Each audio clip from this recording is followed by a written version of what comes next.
অৰাম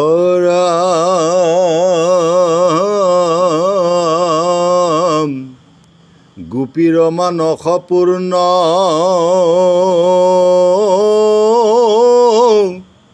কৰিলন্ত হৰি অতান চৰণত বন্ধু পদক্ষিণ কৰি ষষ্ঠ অধ্যায়তে কহি লন্ত হৰি কেৱলে ভজয় মোক একনিষ্ঠ কৰি শ্ৰদ্ধায়ে ভজয় মন হৈয়া উপৰাম সেইটো পৰম ভক্ত অতি অনুপাম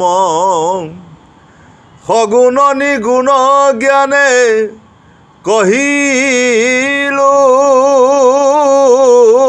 বিস্তৰ সপ্তমত ভকতি কহিবই ঈশ্বৰৰ মুহূৰ্তে আশ্ৰয় মুতে নিবসিব মন ভজয় অভ্যাস হৈব অনন্য শৰণ অসংশয়ে সমগ্ৰে যা নিমুক পুনঃ সপ্তমে কহিবু তাক জানিবা অৰ্জুন অৰাম যাহাক জানিলে জানি বাক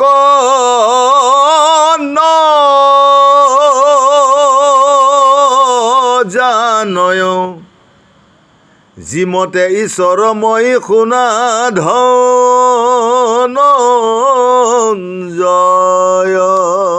কৃষ্ণ। হে প্ৰভু দৈৱকী নন্দন কৃষ্ণ, তোমাৰ চৰণতে আমি সদায় পৰি পৰি সেৱা কৰিবলৈ যত্ন কৰিছোঁ। প্ৰভু, তুমি আমাক গোপী হিচাপে তুমি আমাক সদায় কৃপা কৰিবা, তুমি সদায় দয়া কৰিবা। তোমাৰ বাহিৰে আমাৰ আৰু দ্বিতীয়জন কোনো নাই বুলি আজি গোপীসকলে ইনাই বিনাই কান্দি ভক্তি কৰিবলৈ ধৰিছে। ব্ৰহ্মাই সজয় মন হৈয়া উপৰাম সেইটো পৰম ভক্ত অতি অনুপাম যিজনে শ্ৰদ্ধা সহকাৰে ৰাতিপুৱা পুৱা গধূলিলৈ সদায় প্ৰভু ভগৱন্তক একমনে ভক্তি কৰি থাকে, তেওঁ অতি পৰম ভক্ত বুলি প্ৰভু ভগৱন্তই আমাক বুজাই দিছে। সগুণ নিগুণ জ্ঞানে কহিলো বিস্তৰ সপ্তমত ভকতি কহিব ঈশ্বৰ। এই সপ্তমত জ্ঞান বিজ্ঞান যুগত আপোনালোকক ভকতি দিশে তেওঁ ক'ব, আপোনালোকে সুন্দৰভাৱে শুনি যাব। ভজয় অভ্যাস হৈব অনন্য শৰণ মুহূৰ্ত আশ্ৰয় মুতে নিবেশিব মন। যিজন সাধু গুৰু বৈষ্ণৱে প্ৰভু ভগৱন্তৰ চৰণত একান্ত মনে শৰণ লৈ যিজনে ভক্তি ৰাজ্যত প্ৰৱেশ কৰিছে, তেওঁ এই তিনি ত্ৰৈলোকত ইহকালে পৰকালে শান্তি সুখ পাব বুলি কৃষ্ণই অৰ্জুনক ধুনীয়াকৈ বুজাই আছে। আৰু এটা কথা কৈছে, যাহাক জানিলে জানিবাক নজানে যিমতে ঈশ্বৰৰ মই শুনা ধনঞ্জয়।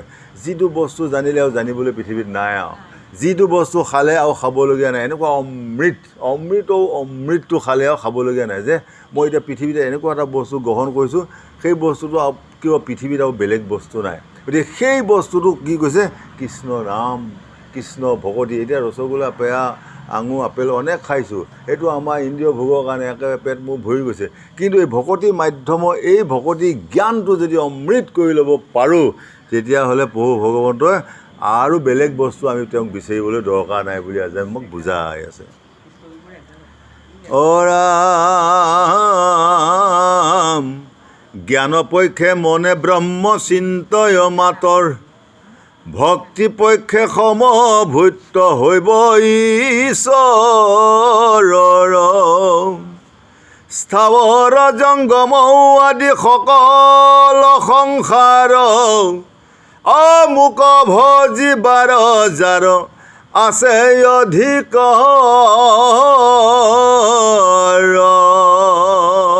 স্থাৱৰ আৰু জংগম দুটা প্ৰকাৰ বস্তু। স্থাৱৰবিলাক হ'ল আপোনাৰ মাত বোল দিব নোৱাৰা বস্তু, জংগমবিলাক হ'ল মাত দিয়ে। যেনে আজি এখন টেবুল আছে, এই টেবুলখনে মাত দিব নোৱাৰে। আৰু কিছু বস্তু আছে তেওঁলোকে মাত দিব পাৰে, তেওঁলোক হ'ল জংগম। গতিকে আমি এই চাৰিমুঠি জীৱ গজন ভ্ৰমণ ওৱন বোৱন চাৰিমুঠি জীৱকে যদি প্ৰভু ভগৱন্তৰ এক অংশ বুলি যদি তেওঁলোকক আমি সন্মান কৰি চলিব পাৰোঁ, তেতিয়াহ'লে প্ৰভু ভগৱন্তই আমাক সদায় তথাস্তু কৰি থাকিব। যদি মই কুকুৰটোৰ লগত ভগৱান নাই, ছাগলীৰ লগত ভগৱান নাই, গছডালৰ লগত ভগৱান নাই, উঠি অহা ধান চয়া মূলা শাকত যদি একো প্ৰভু ভগৱন্তৰ অংশ নাই বুলি যদি মই তেওঁলোকক জপতিয়াই যোৱা ভাৱে উঘলি আনিছোঁ, তাতো মোৰ দুখ অপৰাধ আছে বুলি আজি বঢ়িয়াকৈ অৰ্জুন কৃষ্ণই বুজাই আছে। অৰাম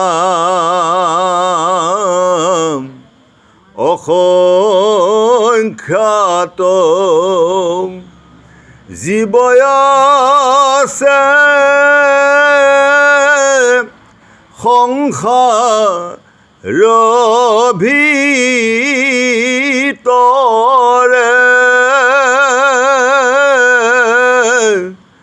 মনুষ্যভ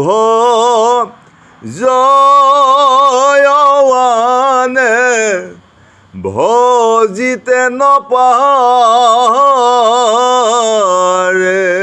এই সাধুগুৰু বৈষ্ণৱসকল, এই পৃথিৱীত অনেক জীৱ আছে, কিন্তু সকলোৱে ঈশ্বৰক ভজিবলৈ শক্তিটো নাই। এই মনুষ্যবিনে কাৰো হৰি সেৱা কৰাৰ অধিকাৰ নাই।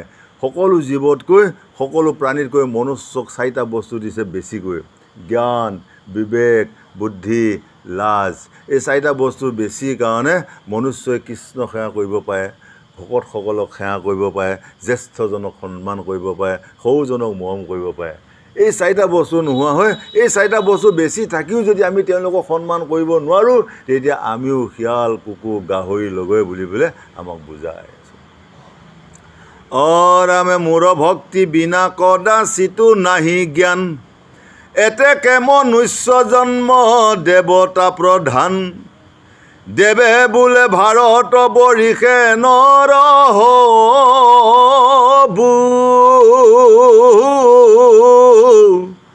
অকৰ্ম কৰি ঈশ্বৰৰ চৰণ ভজিবু। মূঢ় ভক্তি বিনা কদাচিতো নাহি জ্ঞান, এতেকে মনুষ্য জন্ম দেৱতা প্ৰধান। এই মনুষ্য জীৱন দেৱতা তুল্য।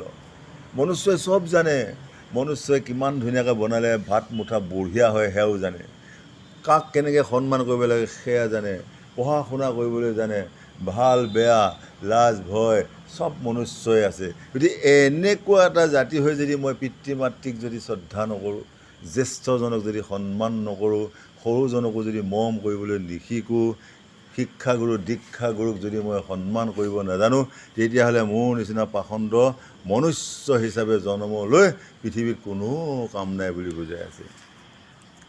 অৰামে মনুষ্য সহস্ৰ মধ্যে পুণ্যও আছে যত, সেহি সেভ জীৱে যত্ন কৰিয়া সাক্ষাৎ। যত্ন কৰান্তৰো যে সহস্ৰ মধ্যে এক, অপূৰ্ব কৰ্মে কৰাবয় দেহাত্মা বিবেক। অৰাম দেহাত্মা বিবেকী যেন সহস্ৰ মধ্যে লেখে, তাৰো একে সবাতো ঈশ্বৰ বুদ্ধি দেখে। অৰাম ৰাম তেনে আত্মা জ্ঞানী সহস্ৰ সংখ্যা মানে, তাৰো এতে মূঢ় তত্ত্বস্বৰূপ নজানে। হে নজানি ধনঞ্জয় নকৰি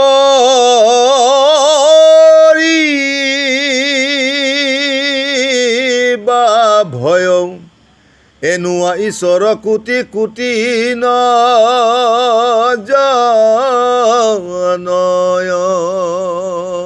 গতিকে আমাৰ দেহত থকা আত্মাক যদি আমি সৎ চিন্তা চিত হিচাপে যদি আমি চিন্তন কৰি প্ৰভু ভগৱন্তক যদি সেৱা ভক্তি আমি সুলনাভাৱে কৰিব পাৰোঁ, প্ৰভু ভগৱন্তই কৈ আছে সকলোতে মই তথাস্তু। যদি মনুষ্য জন্ম লৈ যদি ভাল কাম এটাও কৰিব নোৱাৰোঁ, ৰাতিপুৱা পুৱা যদি গধূলিলৈ যদি বেয়াই কৈ থাকোঁ, মিছাই কৈ থাকোঁ, ফাঁকিয়ে কৈ থাকোঁ, তেতিয়াহ'লে সেই মনুষ্যৰ কোনো কাম নাই। মই ৰাতিপুৱাৰ পৰা যদি গধূলিলৈ যদি মই 100টাৰ ভিতৰত যদি 90টা সঁচা কথা ক'ব পাৰিছোঁ, মোৰ আত্মা গতি পাই আছে। মই যদি মিছা সমান পাপ নাই, পাপৰ সমান মৃত্যু নাই, মিছা কথাই পাপ। যদি আপুনি মৰিগাঁৱত থাকি যদি গুৱাহাটী থকা বুলি কৈ আছে, এইটো আপোনাৰ মিছা হ'ল। মিছাত কি হ'ল? পাপ হ'ল। পাপ হ'লে মানুহৰ মৃত্যু হয়। গতিকে মিছা কথা কোনোদিনে আমাক ক'বলৈ দিয়া নাই। গতিকে সত্য কথা কৈ দুই এচৰ খোৱাই ভাল, মিছা কথা কৈ মিছা পাপখন লোৱা আমাক কোনো দৰকাৰ নাই বুলি আজি কৃষ্ণ অৰ্জুনক ধুনীয়াকৈ বুজাই আছে। ৰাম কটু সদ পুণ্য কৰ্ম দেখা দেখি কৰে, কুসংগে বিসংগে থাকি পাছে তাক এৰে, যিমত ঈশ্বৰময়ী তাক শুনিও ক, সজু পালো সংহাৰো ইতি নিলোক। মই এই সংসাৰখনত স্বজন কৰিছোঁ, পালন কৰিছোঁ, সংহাৰণ কৰিছোঁ। একেজনেই ব্ৰহ্মা বিষ্ণু মহেশ্বৰ দায়িত্বহে দিয়া হৈছে, মানুহ একেইকেইজনে।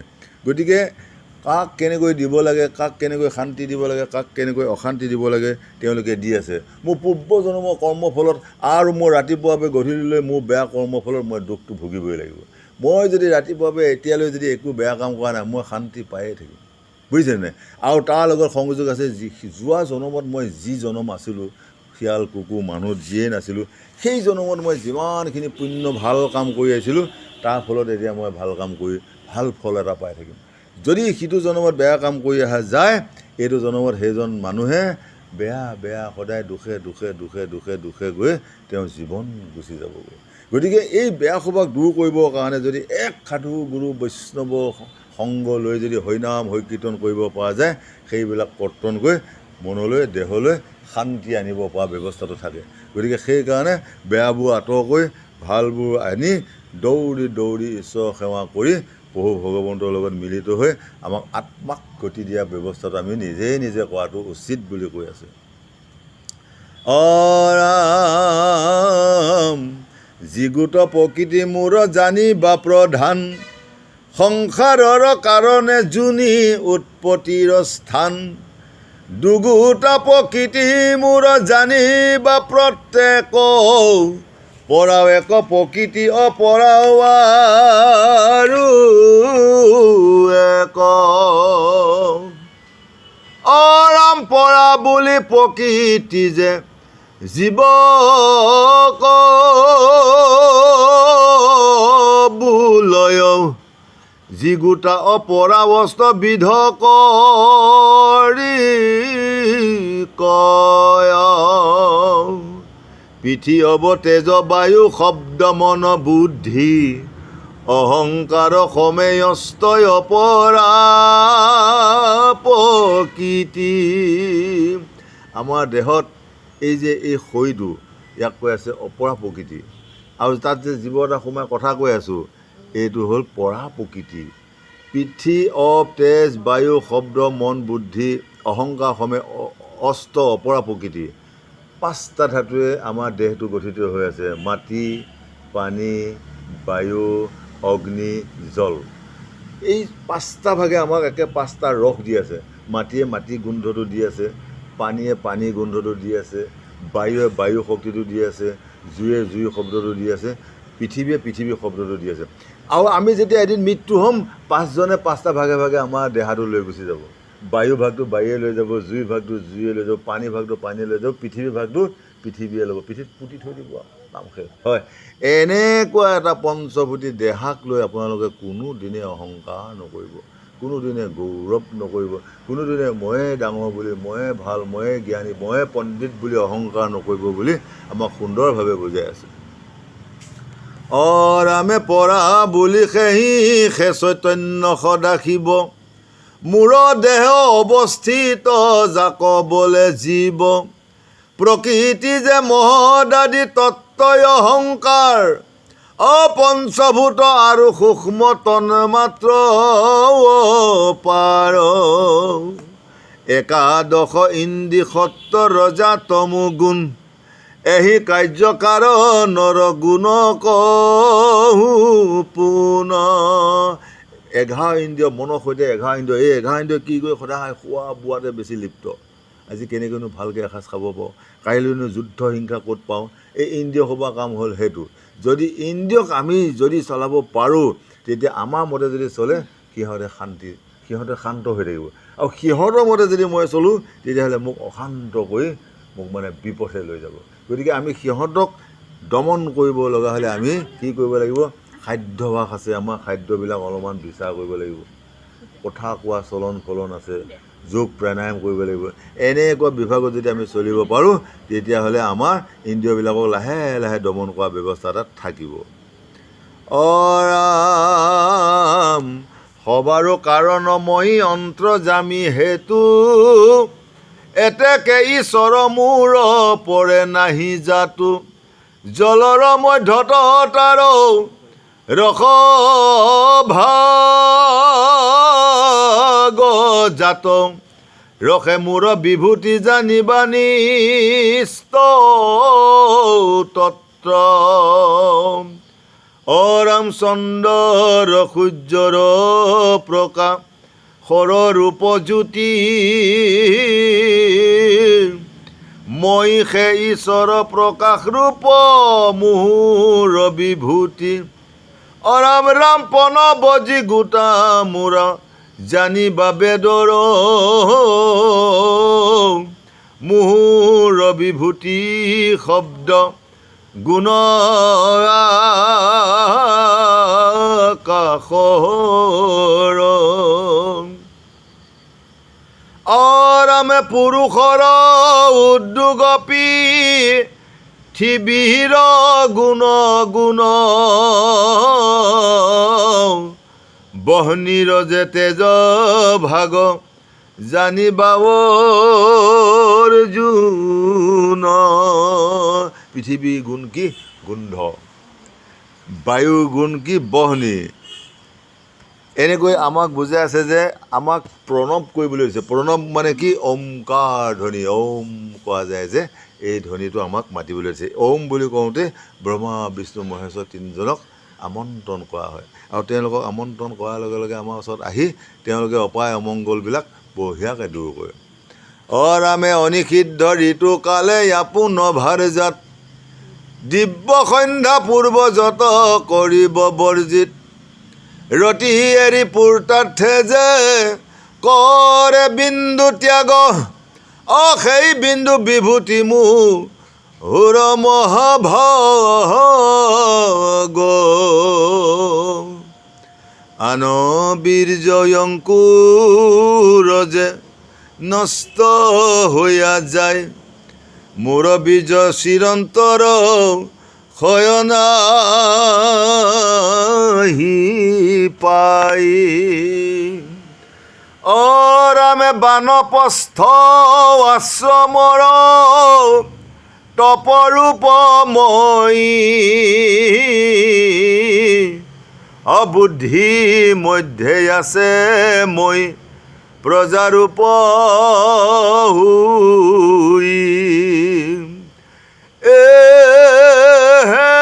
বলৰময় ধতময়ী সাত্বিক প্ৰধান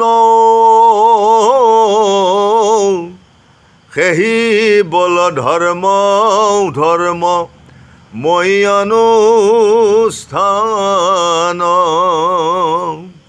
অৰামে সতৰজ তম প্ৰকৃতিৰ তিনি গুণ মুহুৰয় অধীন মুত হন্তে হুৱে পুন যদি মুত হুৱে মই পপঞ্চ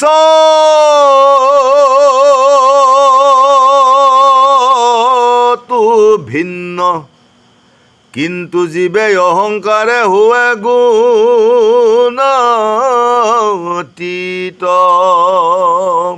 ইয়াতে কৈ আছে সত ৰজ তম প্ৰকৃতিৰ তিনি গুণ মুহুৰ অধীন হুন্ত হুৱে পুনৰ এই তিনিটা গুণতে আমি প্ৰকৃতিৰ এই গোটেই পুৰুষ মহিলাসকল চলি আছোঁ।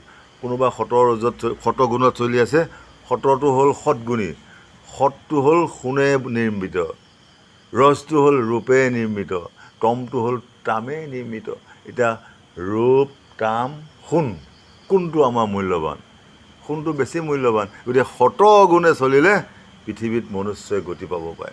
গতিকে আমি ৰূপ আৰু তামটো বাদ দি 100 গুণী কৰ্ম কৰিব পাৰিলে প্ৰভু ভগৱন্তে আমাক সকলোকে কৃপা কৰিব। গতিকে আমি পৰাধীন, আমি স্বতন্ত্ৰ স্বাধীন নহয়, আমি এজনৰ তলত আছোঁ। প্ৰভু ভগৱন্তই যদি কয় থাকিম, আৰু প্ৰভু ভগৱন্তই যদি কয় লৈ যাওঁ, তেতিয়াহ'লে আমি যাবগৈ লাগিব। গতিকে আমি সেইকাৰণে এই সৎ ভক্তি কৰি আমাৰ আত্মাক গতি দিয়াৰ বাহিৰে আমাৰ কোনো উপায় নাই বুলি আজি ধুনীয়াকৈ বুজাই আছে।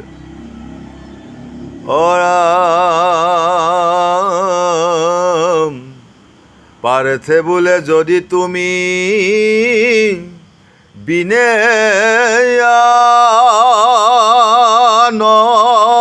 নাই, তুমি সে ঈশ্বৰ লোকে কেনে ন জানই। কৃষ্ণে বোলে যত লোক তিনি গুণে বন্ধ, মায়ায়ে মোহিত মুক নজান অন্ধ। পূর্বে জন্ম কর্মর বা সনাওয়াছে যত, একে অন্ধ হইয়া নজানয় বাত পথ। হে অৰ্জুন, তোমাক মই এষাৰ কথা কৈছোঁ, মই যে ঈশ্বৰ জগতৰ লোকসকলে নেজানাৰ কাৰণে তেওঁলোকে তিনি গুণৰ মাজতে বন্ধ হৈ ঈশ্বৰ ক'ত আছে তেওঁলোকে বিচাৰি লোৱা সময় নাই। পূৰ্বজন্ম কৰ্ম বাসনা আছে কত, একে অন্ধ হৈ নজানে বাট পথ। যিসকলে পূৰ্ব জন্মত খালি খোৱা বোৱাতে মচগুল হৈ থাকি এইবাৰ আহি এটা জীৱ জন্ম পাইছে, তেওঁলোকে খালি মায়াময় অন্ধকাৰত পৰি কৃষ্ণ ক'ত আছে, গুৰু সাধু বৈষ্ণৱ ক'ত আছে, এইবিলাক কোনো চিন্তা নাই, খালি খোৱা বোৱা লোৱা ইয়াতেই মগ্ন হৈ চলি আছে। গতিকে তেওঁলোকৰ লগত মই একেবাৰে নাই বুলি অৰ্জুনক বুজাই আছে। অৰামে গৃহন্ধকু পত পৰি ভৰ্জ পুত্ৰ লয়া এৰাইতে ন পৰে দুখ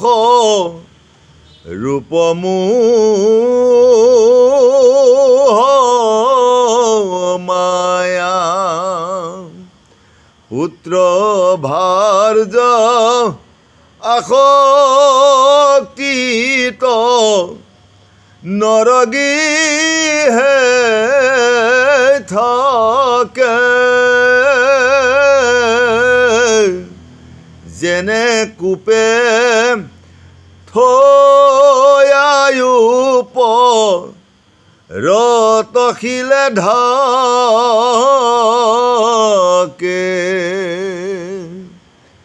হাতে গলে পাৱে দেই জিঞ্জিৰি লোহাৰ, পোতা খাল হন্তে তাৰ নাহিকে নিস্তাৰ। যদ্যপি দুৰন্ত জীৱে মোৰ ভক্তি নেৰে, তাক দেখি মায়া জালে অধুমুখ কৰে। গৃহান্ধ কোপত পৰি ভাৰ্যাপুত্ৰ সংগ লৈ নানান দুখ ভোগ মোহত পৰি ঈশ্বৰক পাহৰি গৈ আমি আত্মাবিলাকতে জীৱবিলাকে বহুত দুখত পৰি আহিছোঁ। পুত্ৰ পৰিবাৰ ল'ৰা ছোৱালী পোহপালনৰ কাৰণে দিনটো কৰ্ম কৰিবলৈ যায়, সন্ধিয়া আহি ঘৰ পাই গা পা ধুই ঈশ্বৰক এবাৰ বন্তিয়ে কৈছে তোমাৰ নাম এষাৰ ল'বলৈ সময় নাই, দুখে ভাগৰে আধা মৰা। এনেকৈ যাওঁতে পুত্ৰ ভাজা আসক্তিত নৰগৃহে থাকে, যেনে কূপে থোৱা ওপৰতে শিলে থাকে। তাৰমানে একেবাৰে ভাগৰতে পৰি কৃষ্ণ যে ক'ৰবাত আছে, কৃষ্ণ বুলিবলৈ যে ধূপ এডাল লগাব লাগে, কৃষ্ণ বুলিবলৈ যে এবাৰ মাত এষাৰ দিব লাগে, ইয়াক কৰিবলৈ আমাৰ সময় নাই।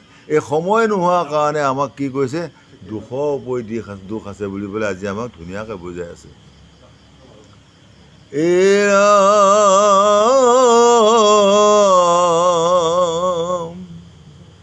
যদ্যপি দুৰন্ত জীৱে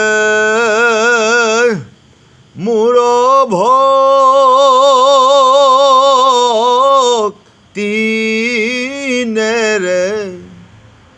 তাক দেখি মায়া জালে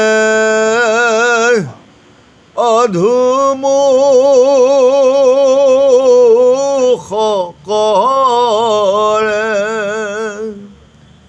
মোক ভজা মাত্ৰ জয়া পুনি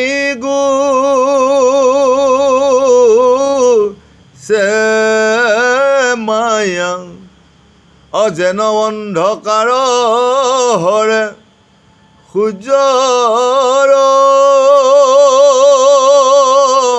ৰশ্মি পায়া অসুৰ স্বভাৱ ধৰি কতো পাপী জন মোক ভজি বাতো কদাচিতো নাহি মন মোৰ গুণ নামতো কিন চিত শ্ৰদ্ধা নাই লোকে কহিলেও তাৰ কৰ্ণ ফাটি যায় সমাজত থাকিলেও কৰয়নি মিষ কেতিয়া যায় বহু উঠি কৰে ওখ মুখ শুনিছেনে বাৰু অসুৰৰ স্বভাৱত ধৰি কটু পাপীজন মোক ভজিবাতো কদাচিতো নাহি মনবিলাক অসুৰ কৃষ্ণক ভজিবলৈ মন নাযায় আৰু মোৰ গুণৰ নামতো কিঞ্চিত শ্ৰদ্ধা নাই কোনোবা এজনে পঢ়ি আছে তাত কোনো শ্ৰদ্ধা নাই লোকে কহিলেও তাৰ কৰ্ণ ফাটি যায় কোনোবা এজনে বুজাই আছে কোনোবা এজনে কৈ আছে শুনিলেও তাৰ কৰ্ণ ফাটি যায় শুনিব ইচ্ছা নাযায় সমাজত থাকিলেও কৰে অনিমিষ কেতিয়া যাই বহু উঠি কৰে অসমীষ সমাজত থাকিও ইকি শাখা কৰি থাকে আকৌ কেতিয়ানো পাঠখন ভাগে আৰু যাওঁগৈহে বুলি কোৱা মানুহসকলক প্ৰভু ভগৱন্তই কৈ আছে মই সেইসকলৰ লগত নাই বুজিছে এতিয়া শাস্ত্ৰই কৈ আছে আমি কোৱা নাই গতিকে সেইকাৰণে আমি খুব সুন্দৰভাৱে যি আধা ঘণ্টা সময় হৰিনাম কীৰ্তন কৰিব পাৰোঁ একান্ত মনে এইফালে সোমাই এইফালে ভৰাই থৈ দিলে কামত আছে যদি এইফালে সোমাই এইফালে উলিয়াই দিয়া যায় কোনো কাম নাই বুলি আজি ধুনীয়াকৈ বুজাই আছে অৰামে শাস্ত্ৰই উপদেশ পায়া নলয় জ্ঞান বোলে পিতৃ পিতা মহে নকৰিলে কেন যি লোক পুণ্যচৰ্য আচয় পূৰ্বৰ সেহি সেজা নয় মোক বুলিয়া ঈশ্বৰ শাস্ত্ৰ উপদেশ পায়া নলয় জ্ঞান শাস্ত্ৰত উপদেশ পাই আছে পিতৃ মাতৃ সকলেও বুজাই আছে বাবাও এইফালে গ'লে বঢ়িয়া পায় এইফালে গ'লে বেয়া এইফালে গ'লে যুদ্ধ এইফালে গ'লে হিংসা পুত্ৰসকলে যদি পিতৃ মাতৃৰ কথাখিনি শুনিবলৈ যদি ভাল দিশে যায় শান্তি পাব আৰু যুদ্ধ বিগ্ৰহ হোৱাৰ ফালে যদি পিতৃ মাতৃৰ কথা নুশুনি যায় সাক্ষীবাদী হৈ মৰিব ক'ৰবাত যুদ্ধ জেঙত পৰি যাব হয়নে নাই গতিকে পিতৃ মাতৃৰ কথাটো আমাৰ শুনা উচিত পিতৃ মাতৃ গুৰু ল'ৰা ছোৱালীসকলৰ কাৰণে পিতৃ মাতৃৰ ওপৰত একো ভগৱান নাই আৰু পিতা স্বৰ্গ পিতা ধৰ্ম পিতাহি পূৰণং তপ জননী জন্মভূমি স্বৰ্গাদপি গৰীয়সী গতিকে এই বসুমতীখন বহুত কোমল খান্দি কুটি গাঁত কাটি থাকিলেও মাত নিদিয়ে হয় সহ্যগুণী তাতোকৈ সহ্যগুণী মোৰ জন্মদাতা মাতৃগৰাকী জন্মদাতা মাতৃগৰাকীয়ে যদি এতিয়াও এচাত দিয়ে আধা ঘণ্টা পিছতে বাবাও ভাত খাহি আকৌ সহ্য হৈ গ'ল হয় পিতৃটো আকাশতকৈও ওখ পিতৃ দেৱতা গতিকে পিতৃৰ কাৰণে আজি এই পৃথিৱীখন দেখা পালোঁ তেনে পিতৃ মাতৃক যিজনে বেয়া কথা কয় যিজনে অবাস্য আচৰণ কৰে যিসকলে নেমানে যিসকলে মানে বিচাৰিব নিবিচাৰে সেইসকলৰ নিচিনা পৃথিৱীত চাণ্ডাল জাতি নাই বুলি পেলাই আজি আমাক সুন্দৰভাৱে বুজাই আছে কৃষ্ণ ৰাম চাৰিবিধ লোকে ভজে মতি অনুসাৰে শুনিও কহোঁ তাৰ ভজন পকাৰে ৰোগীজনে ব্যাধি হৈ বৰ দুখ পাৱে অকদাচিত সেইজনে মোৰ নাম লৱে চাওক এজন মানুহ বহুত ৰোগী, এতিয়া ৰোগটো ভাল নহয়, ৰোগৰ কাৰণে তেওঁ বিনিময় কৈ আছে, সেই প্ৰভু মোক দয়া কৰা, এইটো প্ৰকাৰটো বুজাই আছে। যিজন দুখে সুখে হামিয়ে হেকটিয়ে ভালে বেয়াই সহস্ৰ সময়ত ঈশ্বৰৰ নাম লৈ আছে, সেইটো নামত তেওঁ সন্তুষ্ট হৈ আছে। আজি এজন ৰোগী ব্যাধি, তেওঁ এতিয়া ইপাও নহয় সিপাও নহয়, তেওঁ ঈশ্বৰৰ নাম লৈ আছে। কিন্তু ইমান দিন তেওঁ গ'ল, ইমান দিন তেওঁ একে ঈশ্বৰৰ নাম এষাৰ নাই। এতিয়া যেতিয়া উঠিব নোৱাৰা হ'ল, বহিব নোৱাৰা হ'ল, এতিয়াহে মানে এতিয়া কৃষ্ণক মাতি আছে। এইটো কিহত? এইটো তাৰমানে এটা কাৰণত মাতি আছে। গতিকে সেই কাৰণত তেওঁ সমভাৱী নহয়। আগৰ পৰা সেইটো চিন্তা ৰিহাৰ্চেল কৰিব লাগিছিলে, হয়। স্কুল এখনত গ'লে আগৰ পৰা ক্লাছ কৰি থাকিলে সি মেট্ৰিকত ফাৰ্ষ্ট ডিভিজন ষ্টেণ্ড ডিষ্টিংশ্যন পাব। স্কুলত যদি মাষ্টৰে পঢ়াওঁতে যদি তেওঁ যদি ৰিহাৰ্চেল নকৰে, ক্লাছ নকৰে, তেওঁ এতিয়া লগৰ এজনে ডিষ্টিংশ্যন পাব, তেওঁ হয়তো ফেইলো কৰিব পাৰে। এতিয়া আমাক শিক্ষা মাৰ্গতো সেইটোৱে, আগৰ পৰা কৃষ্ণ বুলিবলৈ শিকক, হৰি বুলিবলৈ শিকক, সাধু গুৰু বৈষ্ণৱ বুলিবলৈ সেৱা এটা কৰিবলৈ শিকক। সেই ৰিহাৰ্চেলটোত উত্তীৰ্ণ হ'লে শেষ সময়ত তেতিয়া আপোনাৰ পৰীক্ষা, আপুনি কিমান কৃষ্ণৰ নাম লৈছিলে অন্তিম দৃশ্যত, হয়। সেই অন্তিম দৃশ্যত আমি জিকিবৰ কাৰণে এতিয়া কৃষ্ণ নাম অধ্যয়ন কৰাটো সাধু সংগৰ মাজত আৱশ্যক। ৰাম বোলে কিনো দুখ মোক দিলা হা ঈশ্বৰ, কিমতে তৰোৱা মোক ব্যাধি সমুদ্ৰৰ, মই সেই ঈশ্বৰ মুত যাৰ হৈব মতি, মোক জানিলে হ'ব পৰম ভকতি। কেহুজনে জিজ্ঞাসিয়া বোলে সৰ্বদাই, কিমতে ভজিবু হৰি সংসাৰ এৰাই, নভজয় কৰে যিটো আচল মাতৰ, তথাপি জানিবা সি উত্তৰ সংসাৰ। যিটো অৰ্থ কানি সিটো ভোগ মাত্ৰ খোজে, তথাপিতো সকামিয়ে মোক মাত্ৰ ভজে। মই দণ্ড ভোগ ভুঞ্জি জন্মান্তৰে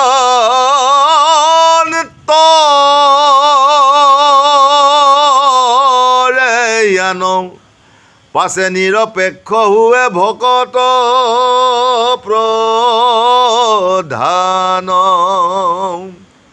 যাক জ্ঞানী বোলে তাক শুনিও নিৰ্ণয়, অনন্য শৰণ লয়া মোক যে ভজয়। সিকাৰণে নিত্যমুক্ত সবাহাতো শ্ৰেষ্ঠ, পৰম সুহৃদ সিটো মোৰ প্ৰিয় ইষ্ট।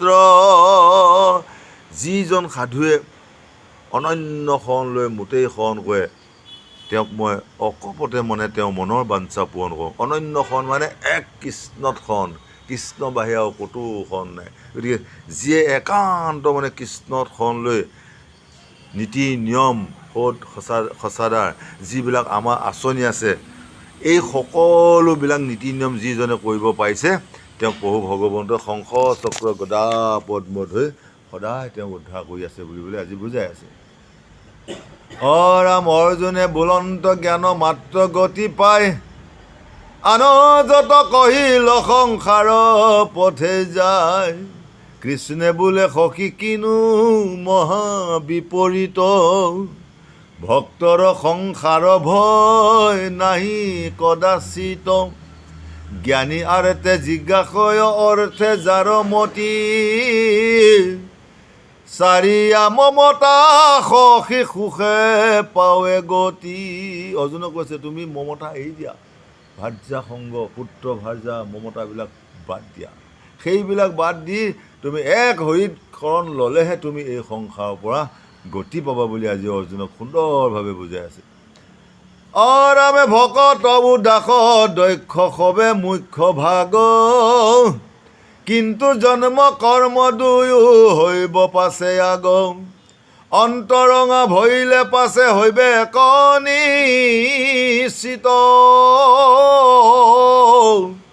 বাসুদেৱ বুদ্ধি হৈবে সমস্ত প্ৰাণীত,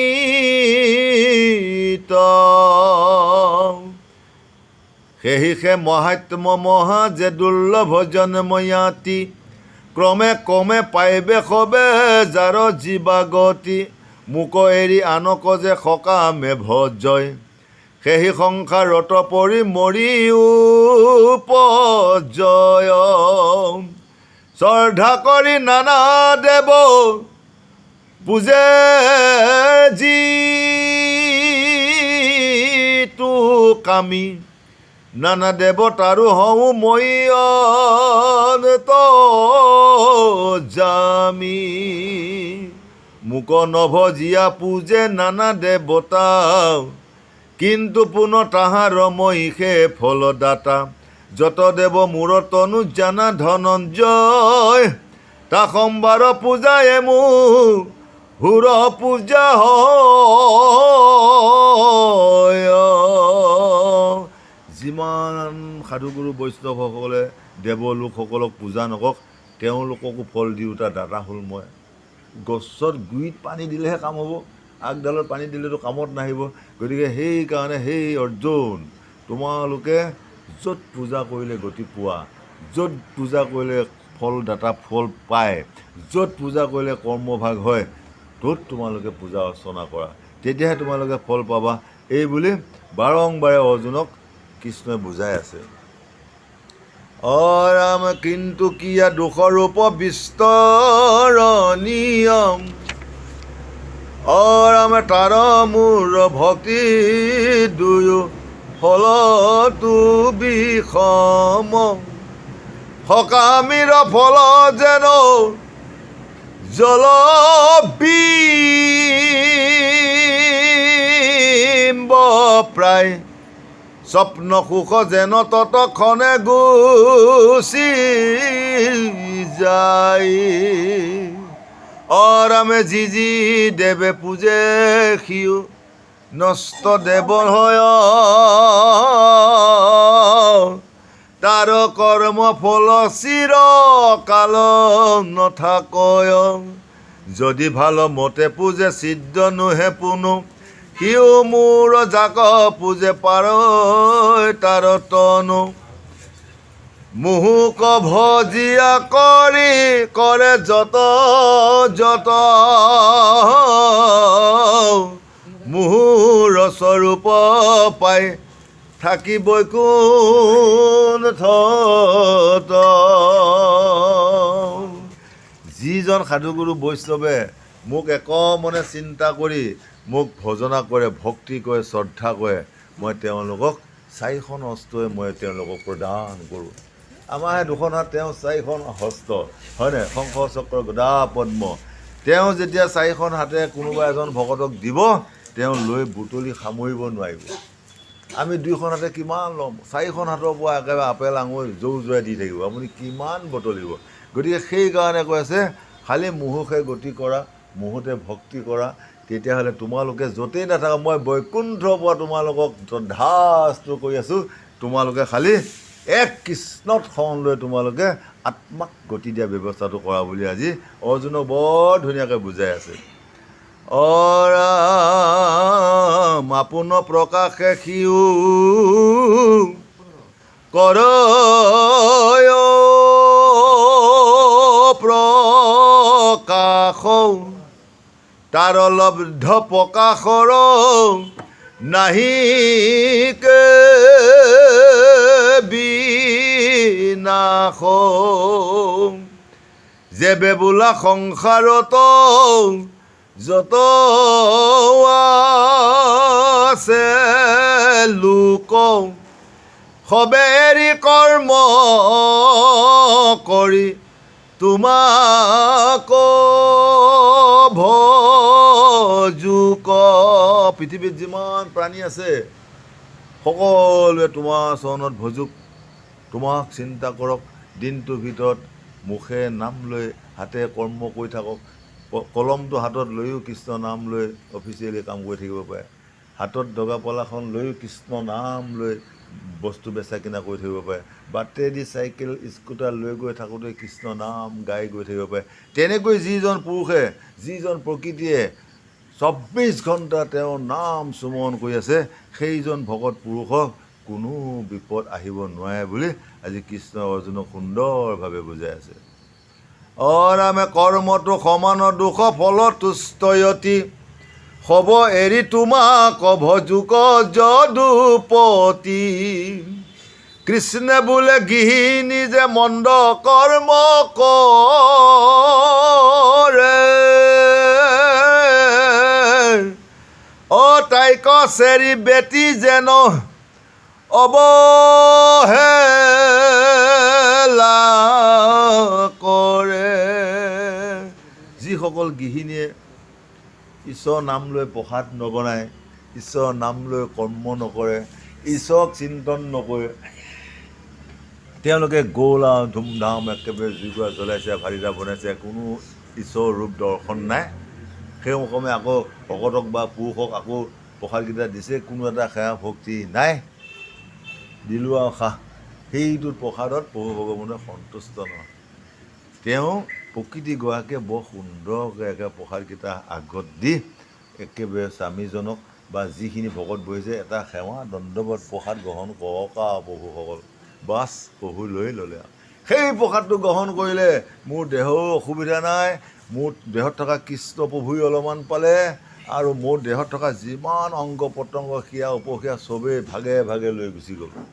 সেইকাৰণে আমাক কৈ আছে, সেই সাধুসকল, এই মনুষ্য জনমত এজনে কৈছে যে মানুহবিলাক খাবলৈ জীয়াই থাকে নে জীয়াই থাকিবলৈ খায়? দুটা প্ৰশ্ন, খাবলৈ জীয়াই আছে নে জীয়াই থাকিবলৈ খায় মানুহে? আমি খাবলৈ জীয়াই থাকিলে আমাৰ ভুল হ'ব। আমি জীয়াই থাকিবলৈহে কেইটামান খাব লাগে, হয়নে? যিটো বস্তু খালে আমি জীয়াই থাকোঁ। গতিকে জীয়াই থাকিবলৈ খাব লগা হ'লে আমি 4 ভাগৰ 2 ভাগ প্ৰসাদ, এভাগ বায়ু, এভাগ পানী, তেতিয়া আপুনি একদম উশাহ নিশাহ লৈ দৌৰ মাৰি ঘূৰি ফুৰক। যদি 4 ভাগ পেটটো ডিঙি গুৰি লৈ যদি গোটেই প্ৰসাদকে ভৰাই দিয়ে, তেতিয়া পানী সোমাব ক'ত, বায়ু থাকিব ক'ত, বস্তুটো চলন ফুৰণ হ'ব ক'ত? তেতিয়া আপোনাৰ দেহটো ঘুনুক ঘানাক হানা খোচা অসুবিধা আহি যাব। সেইকাৰণে আমি জীয়াই থাকিবৰ কাৰণে টকাটোৱে চায়না আহাৰ খাব লাগে, দেহটো একদম বঢ়িয়া দৌৰি পক, হয়, তাকেই আমাক কৈ আছে। গতিকে আমি জীয়াই থাকিবৰ কাৰণে বেছকৈ কিছুমান খাই লৈ কুম্ভকৰ্ণৰ দৰে শুই থাকিলে হৰিক নাপায়, হৰি নাম ল'বলৈ নাপায়, হয়। গতিকে আমি খুব কম আহাৰ খাই কম টোপনি গৈ সজাগ হৈ থাকিলেহে কৃষ্ণক আমি তেওঁক যেনেকৈ ভক্তি কৰিব বিচাৰোঁ তেনেকৈ আমি ভক্তি কৰিব পাৰিম বুলি আজি কৃষ্ণ অৰ্জুনক সুন্দৰভাৱে বুজাই আছে। ৰাম অজ জন্ম নাই যাৰ, ব্ৰহ্ম নিৰাকাৰ, অৱতাৰ ধৰি পিঠি বীৰখণ্ডু ভাৰ, মৎস্য কুৰ্ম আদি মই নানা ৰূপ ধৰো, ভক্তৰ যি মত ইচ্ছা সেই কৰ্ম কৰোঁ। ৰামে মোৰ জন্ম কৰ্ম গাই নিস্তৰে সংসাৰ, সেই কাৰণে মই ধৰো অৱতাৰ, শুদ্ধ সত্ৰ তনু মূৰ মৎস্য কুৰ্ম ৰূপ, তথাপি অৱজ্ঞা কৰে নজানি স্বৰূপ। তেওঁ কৈছে যে মই প্ৰথমে মৎস্য কুৰ্ম ৰূপ লৈছিলোঁ, মোৰ মৎস্য ৰূপটো বহুত শান্তি, মাছ ৰূপে তেওঁ অৱতাৰ কৰিছিলে, মাছ ৰূপে অৱতাৰ লৈ তেওঁ দুষ্টক দমন কৰিছিলে। কিন্তু সেই মৎস্যকে এতিয়া আজি আমি মানুহে খাই একেবাৰে বেয়াগুম আনন্দ কৰি আছোঁ। আমি আনৰ জীৱ কিছুমান মাৰি সেই জীৱবিলাককে খাই আমাৰ আত্মা সন্তুষ্টি কৰি আছোঁ। গতিকে প্ৰভু ভগৱন্তই ইয়াত নিজ মুখে কৈছে যে মোৰ শুদ্ধ সত্য তনু মূৰ মৎস্য কুৰ্ম ৰূপ, এই 3টা মাছ কাছ এইকেইটা মানে তেওঁ খুব বহুত ভাল পোৱা ৰূপ, ভাল পোৱা মানে দেহা। আমাৰ মনুষ্যটো আমি খুব ভাল পাওঁ, আমি মনুষ্য জন্মটো লৈ খুব আনন্দ কৰিছোঁ। কোনোবাজনে ভাবিছোঁ বাহ মোৰ নিচিনা ৰূপৱতী ছোৱালী নাই আৰু, কোনোবাজনে ভাবিছোঁ বাহ মোৰ নিচিনা একদম ইমান ধুনীয়া দেখা ল'ৰা পৃথিৱীত নাই, এইটোৰ কিমান ৰূপ। এতিয়া ইমান ধুনীয়া ৰূপটো পায়, এতিয়া আকৌ শেষ সিদ্ধান্তত মানে আমি যাবলৈ ইচ্ছা নকৰোঁ। এই একেবাৰে বুঢ়া হ'লে চচৰি গ'লেও অন্ধ হ'লেও মানে আকৌ আৰু কেইদিনমান থকাহে বাঞ্চা, হয়, কোনো মৰিবলৈ ইচ্ছা নকৰে। এতিয়া অন্ধ এজনক চাওক, সি একদম খেপিয়াই খেপিয়াই ৰৈ আছে, এই মোক পাৰ কৰি দিওঁ, তাও মৰিবলৈ মন নাই, হয়নে ভকত? সি আকৌ এটাই আকৌ ধৰি নি পাৰ সিপাৰ কৰিছে, তাও মৰিব ইচ্ছা নাই। কোনোবা এটা পাগল সিও একদম চাইডে চাইডে একদম শিলগুটি লৈ মাৰি গৈ আছে, সিও চাইডে চাইডে গৈ আছে, সিও মাজে মাজে নাযায়, মাজে মাজে গ'লে সিও ভাবিছে মোকে ভাবি এটা পাগল চাই থাকিবচোন এইখিনি একদম শিলগুটি লৈ একদম ল' যায় মাৰিবাই যায়, হয়নে নহয়? তেনেকুৱা ৰূপ কাৰো এতিয়া পৃথিৱীত মৰিবলৈ মন নাযায়। ইমান মনুষ্য আমাৰ আশা, এই আশাবিলাক আমি কাক পৰিত্ৰাণ কৰিব লাগিব? এইবিলাক প্ৰভু ভগৱন্তৰ ওচৰত অৰ্পণ কৰিব লাগিব যে এই প্ৰভু তুমি আমাক এই নৰ মনুষ্য হিচাপে লৈ আহিলা, আকৌ তুমি সুন্দৰভাৱে আমাক লৈ যোৱা প্ৰভু। আমি আকৌ আত্মটো নিবেদন কৰিব লাগিব তেওঁক সময়মতে। এই ডেকাসকলক কোৱা নাই আৰু যেতিয়া আমাৰ সময় হ'ব, যেতিয়া সকলোৱে 80, 90, 100 বছৰ হ'ব, তেতিয়াতো আৰু বহুত অসুবিধা আহে। উঠোঁতেও আপোনাৰ কঁকালটো বিষ, বহোঁতেও কঁকালটো বিষ, খাওঁতেও বিষ, শুওঁতেও বিষ, বিষেহে বিষ আৰু জৰ্জৰিত আৰু নহয় জানো? গতিকে ইমান যাতনাত জীয়াই থকাতকৈ প্ৰভু তুমি একেবাৰে তুমি য'পে লৈ আহিছা তোলৈ লৈহে যোৱা বুলি এনেকৈ অৰ্পণ কৰিব পাৰিলে তেওঁ এদিন কৃপা কৰি আমাক লৈ যাবগৈ। আৰু যদি আমি তেওঁক আকৌ আত্মনিবেদন কৰিব নোৱাৰোঁ, তেওঁ আমাক ইয়াতে দুখে চাহে থাকিব আৰু মোৰ ইচ্ছা নকৰোঁ যেতিয়া আহিবলৈ, ইয়াতে নৰকত মজি থাক, পচি থাক আৰু শৌচ পেচাবত গেলি থাক, হয়, উঠিব নোৱাৰি একেবাৰে শোৱা ঠাইতে শৌচ পেচাব কৰিব, যেতিয়া পেচাব কৰিব শৌচ কৰিব, ল'ৰা ছোৱালী পুত্ৰ পৰিব কোনো নাযায় আৰু, হয়, ভালে থকালৈ একেবাৰে চবেই কাকা দেউতাও বুলি একে দৌৰ মাৰি একেবাৰে বজাৰ বেহা মোনা আগবঢ়াই লৈ যাব। বেমাৰত পৰি থকাৰ লগে লগে আৰু কোনো নাযায় আৰু গোঁসাইহঁত আপোনাৰ একেবাৰে ঈশ্বৰে যদি কৃপা নকৰে যে আমাৰ গতি নাই বুলি আজি আমাক বঢ়িয়াকৈ বুজাই আছে। ৰাম দূৰে দেখি তীৰ্থ এৰি গৰ্ত জলে নাৱে, আন দেৱে ভজিয়া অল্পতে ফল পাৱে, যেন পিতৃ মাতৃ এৰি ভাৰ্যাত বিশ্বাস,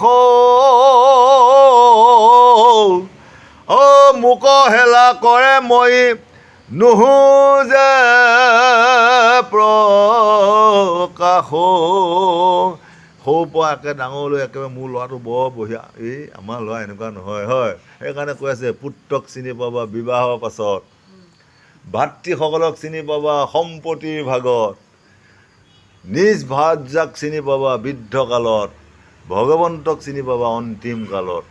এই 4টা প্ৰকাৰ। গতিকে এতিয়া মোৰ ল'ৰাটো বহুত বঢ়িয়া ডেকাতে, এই আমাৰ বাবা এনেকুৱা, এনেকুৱা নকয়, কিন্তু এজনী ছোৱালী অনাৰ পিছত দেখিবা তাৰ পিতৃ মাতৃৰ কথা শুনে না নে তেওঁ ভাৰ্যাগৰাকীৰ কথা শুনে। ইয়াতে কৈ আছে যে যেন পিতৃ মাতৃ এৰি ভাৰ্যাত বিশ্বাস, মাকতে কোৱা কথাটো বিশ্বাস নকৰিব, লাহে লাহে লাহে লাহে লাহে মাকে বনোৱা তৰকাৰী স্বাদ নালাগা হয় আৰু একো কামেই নহা হয়, নিজৰ পৰিবাৰসকলে বনাই দিলে অমৃত হৈ যায়। গতিকে আমাক এইটোকে কৈ আছে, গতিকে ফল সদায় লাহে লাহে লাহে লাহে লাহে লাহে পিতৃ মাতৃক হেলা কৰি মানে নিজৰ ভাৰ্যাগৰাকীৰ লগতে সখিত্ব বাণী লৈ একে মৰম চেনেহ আদান প্ৰদান হয়। ঠিক তেনেকৈ কৃষ্ণক তেওঁলোকে পাহৰি গ'ল। কৃষ্ণক পাহৰাৰ কাৰণে আজি তেওঁলোকে লাহে লাহে মহান্ধত পৰি মানে ভকতিবিহীন মুখে আগবাঢ়ি যোৱা বুলি আমাক বুজাই আছে। ৰামে যেনে পইছে ধন পাই দেহ নষ্ট কৰে, নানা যত্নে আনি খাই তাক লাগি মৰে, সেইমতে বিষয় শোষক বাঞ্ছা কৰে, শুদ্ধদেৱ পুঁজি সংসাৰত মজি মৰে। ৰাম শত গুণে বিষ্ণুক হয় সৰ্বনৰ, নিচ যোনি জন্ম হুৱে অকাৰ্য বিস্তৰ, কুটনাট জানয় বিদেশ দুহেদৰ, এহি বুলি বিশ্বাস নকৰে মুতন। বেয়া বেয়া কৰ্মবিলাক কৰি পেলাই এই পিছৰ জন্মত নিজ যোনিত জন্ম পায়। এইবাৰ এতিয়া আপুনি মানুহ এটাক মানুহ হোৱা দেখিবাই নোৱাৰে। আপোনাৰ মানুহ এজন ওচৰতে বৰ ধনন্তৰী, আপুনি বৰ হিংসাহে কৰি থাকে। আপোনাৰ এইবিলাক কূটনীতিৰ কাৰণে অহা জন্মত আপুনি একে নিজ যোনিত জন্ম পাব। আৰু যদি আপোনাৰ ওচৰত এজন ধনী মানুহ আছে, বা হওক দিয়ক তেওঁলোকৰ ধনী হৈছে, কেতিয়াবা ময়ো 10 টকা এটা খুজিলে পাম, হওক তেওঁলোকৰ আৰু হওক বুলি যদি আপুনি আশীৰ্বাদ কৰি থাকে, আপোনাক সিটো জন্মত আপোনাক সিহঁতৰ নিচিনা ধনী বনাই দিব। আপুনি যে কাকো হিংসা নকৰিলে, কাকো যে বেয়া নাপালে, দুখীয়াজনৰ লগতো মিলি আছে, ধনীৰ লগতো মিলি আছে, সকলো লগতে মিলি আছে। গতিকে সিটো জন্মত আপোনাৰ সকলো দুখ কাটি ভগৱন্তই এজন মহা সদাগৰৰ ঘৰত জন্ম ল'ব, ৰাতিপুৱা গধূলিলৈ এই অমৃত খাইহে থাকক আৰু। ঠিক তেনেকৈ আমাকে বুজাই আছে। ৰামে শীঘ্ৰে ফল পাৱে অল্প, তাত কৰে আশৌ, মোক হেলা কৰে মই নো যে প্ৰকাশ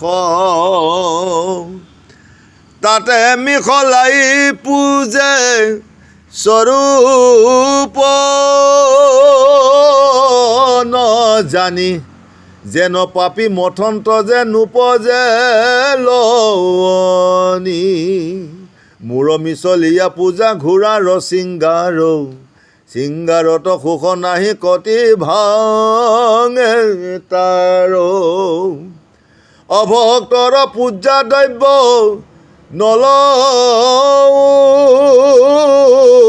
সকলে যেন শিমলুৰ পুষ্প পৰি থাকে তলে শিমলু তোলাৰ লগত আপোনাৰ অভক্তক বুজাইছে ইমান শিমলু তোলা একে উৰি একদম গোটেই টাউনখন বগা হৈ ফুৰিছে আৰু যেতিয়া ফুলটো ফুলে এই কি মজা ফুল শিমলু ফুল মদা ফুল কিন্তু পূজাত যজ্ঞত নালাগে আমাৰো যিসকলে কৃষ্ণ নাম নলয় গুৰু ওচৰত শৰণ নলয় সাধুগুৰু বৈষ্ণৱৰ ওচৰত নাহে তেওঁসকলক কৈছে মদাৰ ফুল সেইসকল কামত নাহে আৰু সেইসকলৰ ওচৰত যোৱাও উচিত নহয় বুলি আমাক বুজাই আছে ৰাম ভূত ভৱিষ্যত মই জানো বৰ্তমান সবাক জানো লোক নজানয়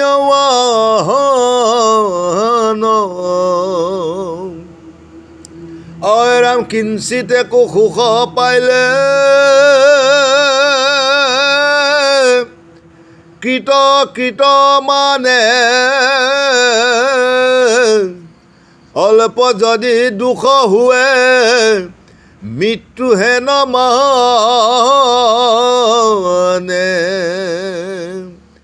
পাইবা কৈ চাই নপায়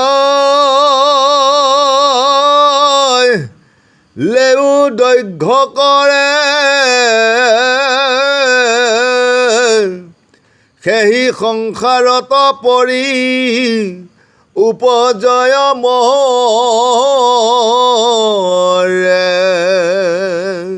যাৰ পুনু পাপ পুণ্য ভৈল অন্তহিত সুখ দুখ মোহ হন্তে ভৈলাও পৰিত সুখ ক্ৰোধ লোভ মোহ সুখ দুখ কাম সবে গুচি মন তাৰ ভৈলায়ো পখাম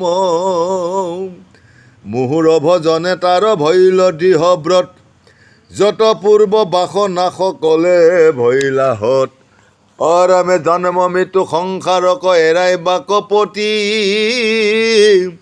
মুহুৰ চৰণে সিও ভজি পাৱে গতি সেহি সেজানয় কৰ্ম ব্ৰহ্ম আধ্যাত্মক অধিভূত অধিযজ্ঞ অধি দেৱতা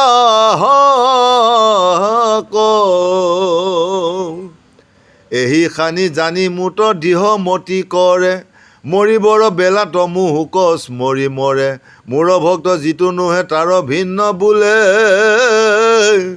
মৰণ সময়ে মৰে হাকুল বাকুল কিছু লোক আছে মৰা সময়ত ৰাম নাম নাহে হাকুল ব্যাকুল পুত্ৰ পৰিবাৰ ল'ৰা ছোৱালী নাম কাঢ়ি কাঢ়ি মৰি গ'ল কিছু লোক আছে পুত্ৰ পৰিবাৰ কাৰো নাম নাই এক কৃষ্ণ নাম জপ কৰি আছে কৃষ্ণ নাম জপ কৰি যিজনে এই দেহা অৱসান ঘটাব পাৰিব তেওঁ বৈকুণ্ঠত ঠাই পাব আৰু যিসকলে পুত্ৰ ভাৰ্যা ল'ৰা ছোৱালীক চিন্তি মৰিব তেওঁসকলে আকৌ সেইখন গৃহতে পুত্ৰ ভাৰ্যা কাৰোবাৰ গৃহত কাৰোবাৰ গৰ্ভত আহি সন্তান হৈ জন্ম ল'ব আমি আপোনাৰ সবে কেতিয়াবা কোনোবা জগত আপোনালোকে মোৰ মাতৃ আছিলে কোনোবা জন্মত মামী খুৰা আছিলে কোনোবাজনে হয়তো মোৰ পত্নীও আছিলে এতিয়া সকলোৱে আহি আহি কাৰোবাৰ ঘৈণীয়েক হৈছে কাৰোবাৰ মাক হৈছে আহি এই জীৱবিলাক আহি আহি আহি আহি এইটো ৰূপত এতিয়া চিনা চিনি নাই আৰু আগৰ জন্মত কোন কাৰ কি আছিলে কোন কাৰ মাক আছিলে কোন কাৰ ভাৰ্যা আছিলে চিনা চিনি নাই বুজিছে গতিকে কিন্তু আমি আগতে সকলো একেটা জেগাৰ পৰা আহি আছোঁ একেটা জেগাৰ পৰা আহি আহি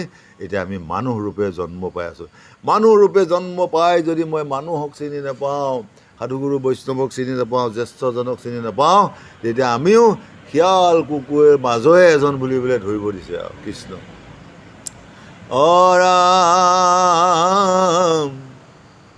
অৰামে বোলে পুত্ৰ ভৰ্যকে কৰিবা উপকাৰ, অমৰিবাতো অতিৰেক স্নেহ বাহে তাৰ,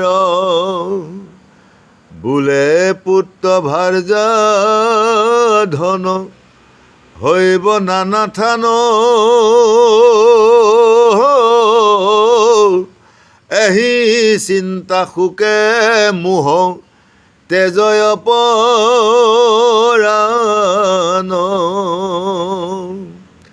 এহে কতো দুখে বান্ধন্ত যে মহাদুখ পাই, মৰিবাতো আগে তাৰ বচন নোলাই। কিছু লোক আছে হাঁহ পুত্ৰ হাঁহ ধন ক'ত গলা এই চিন্তাই চিন্তাই পৰি থাকি থাকি থাকি থাকি তেওঁ ঈশ্বৰৰ নাম পাহৰি গ'ল। কতোজনে মৰা সময়ত মাতেই নোলায়, খালি নিশ্বাসটোহে আছে, তাৰ এফলপে একেবাৰে কাল সৰপে গিলি খালি ইচ্ছাটোৱে মানে অকণ অকণকৈ আছে।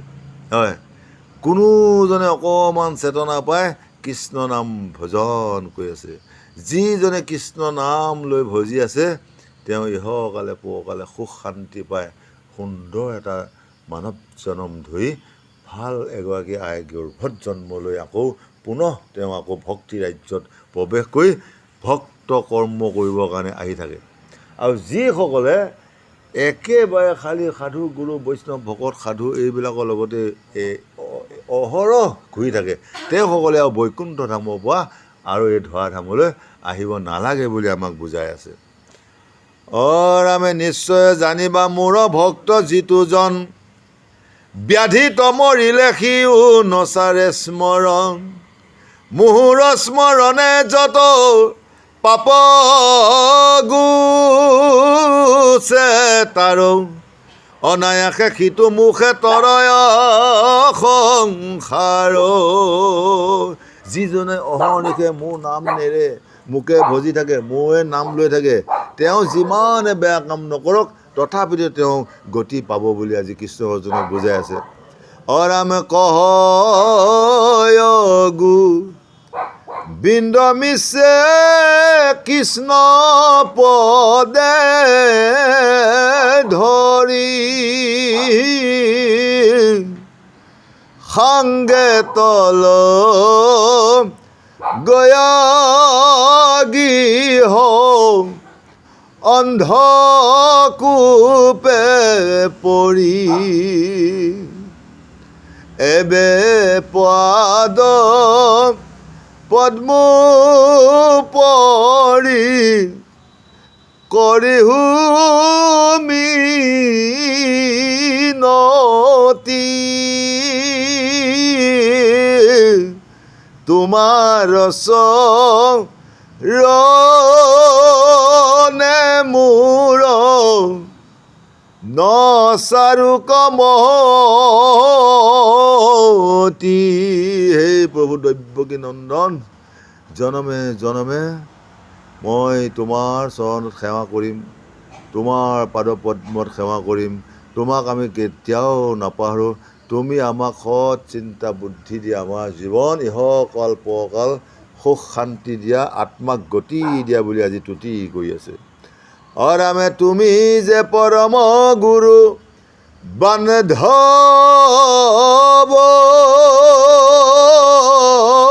সকল,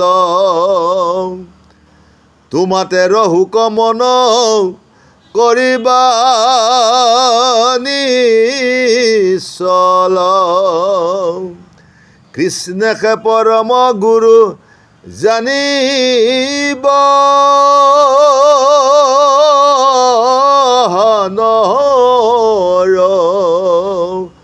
পাপ ভস্ম হোক কৃষ্ণ অঘোষা নিৰন্তৰ, কৃষ্ণ হৰে ৰাম ৰাম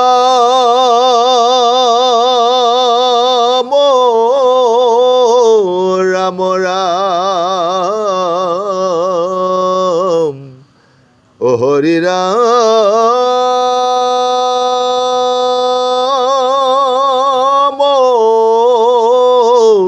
ৰাম ৰাম। জয় জগন্নাথ।